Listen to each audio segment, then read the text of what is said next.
In our last lesson, we talked about what to listen for when analyzing an orchestral piece by ear. In this case, the third movement of Mozart's Symphony in G minor. Now let's answer the questions I asked there, but with the score. Let's listen again.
The first question was about character.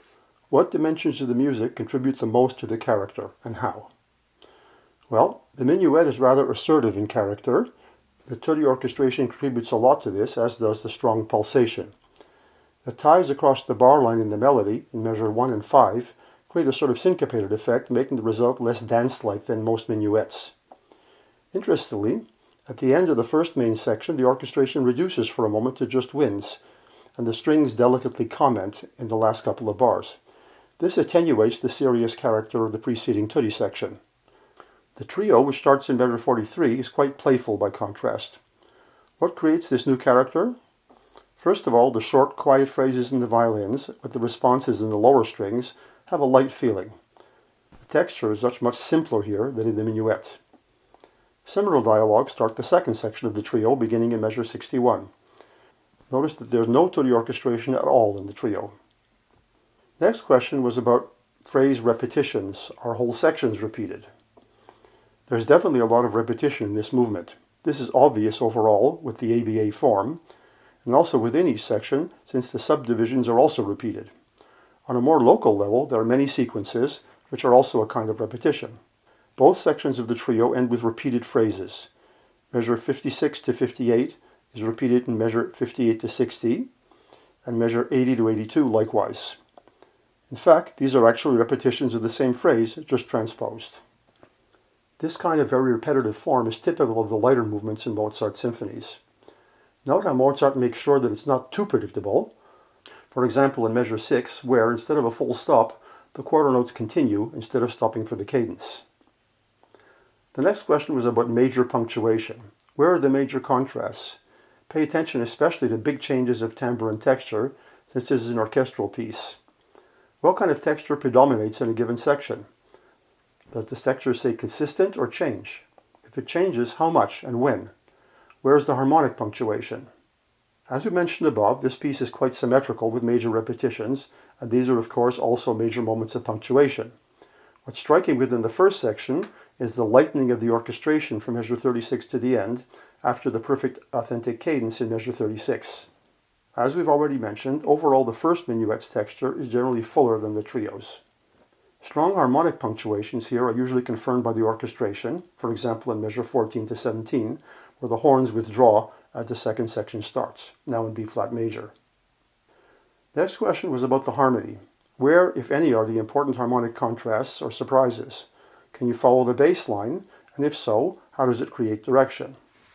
Well, the biggest harmonic contrast in this piece is, obviously, between the minuet in G minor and the trio in G major.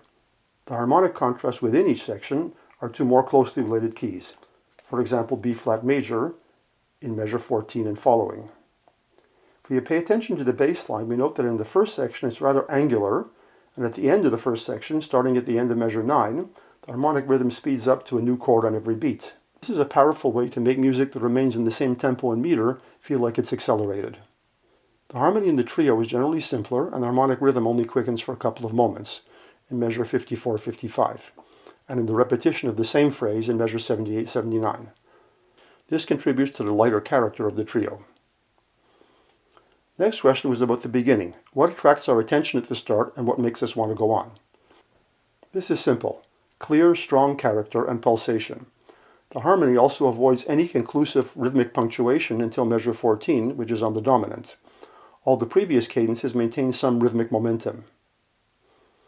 Then, about the ending. What combination of harmony, phrasing, timbre, and texture gives the ending a sense of complete finality? This is actually more complex, since the ending of the minuet is quiet, unlike everything that's preceded it. However, the harmony comes to a perfect authentic cadence, and the rhythm comes to a complete stop. Note that this would not have been sufficient to end a whole symphony. It would have sounded a bit tepid in a larger context. Next, is there a climax, and if so, how is it produced? Is there some kind of progression leading up to it? Well, within the minuet, each section has a clear climax. The first section reaches its peak at the cadence in measure 13, after the melody has gradually gotten higher.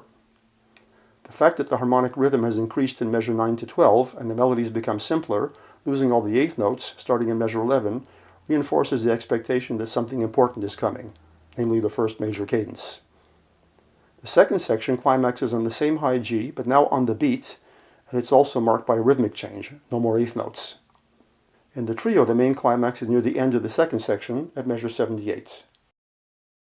Note how many of our observations here have to do with orchestration and changes of texture, subjects too often ignored in analysis courses. Also, the labeling of the chords is less important here than the overall sense of form created by the harmonic and motivic punctuations and contrasts. Analysis by ear is a good way to train composers since it focuses on what's most salient. Then the score permits more detailed observations of harmony and so on.